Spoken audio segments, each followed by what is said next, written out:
ஏசப்பா உங்களை ஆசீர்வதிப்பார். இன்றைக்கு ஆண்டவர் உங்களுக்கு ஒரு வசனம் வைத்திருக்கிறார். வாசிக்கிறேன் கேளுங்க. சங்கீதம் 91:11. உன் வழியிலெல்லாம் உன்னை காக்கும்படி உனக்காக தம்முடைய தூதர்களுக்கு கட்டளையிடுவார். சரிங்களா? அப்ப நாங்க ஒரு வேலைக்கு இப்ப நாங்க வேலைக்கு போறோம். அந்த வசனத்தை வச்சு நாங்க ஜெபிச்சுட்டு தான் நாங்க வேலைக்கு போறோம். சரிங்களா? அப்ப ஆண்டவர் தூதர்கள் கட்டளையிட்டு நம்மள போக்குவரத்துல பிரயாணத்திலையும் ஆசிரியத்து நம்மளுடைய என்ன வேலைக்கு வருமோ அந்த காரியத்தை வாக்கி செய்வாரு.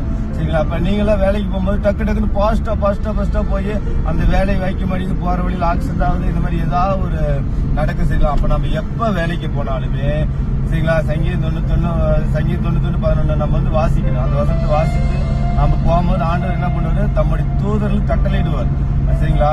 என்னுடைய பையன் பாரு ஜெபிச்சுட்டு போறான் பாரு, நீங்க போய் எல்லாம் பாதுகாப்பு பண்ணுங்க அப்படின்னு சொல்லி ஆண்டவர் நம்மள பாதுகாப்பு பண்ணுவார். சரிங்களா? அதனால வசனத்தை ஜெபிச்சுட்டு போங்க. அப்பதான் போற காரியம் வாய்க்கும். எந்த ஒரு மோசம் மாறும் நம்மளை நேடுறபடிக்கு ஆண்டவர் கண்மணி போல நம்மளை பாதுகாப்பு பண்ணுவாரு. சரிங்களா? உங்கள் துக்கம் சந்தோஷம் வரும். கர்த்தருக்கு ஸ்தோத்திரம். God bless you.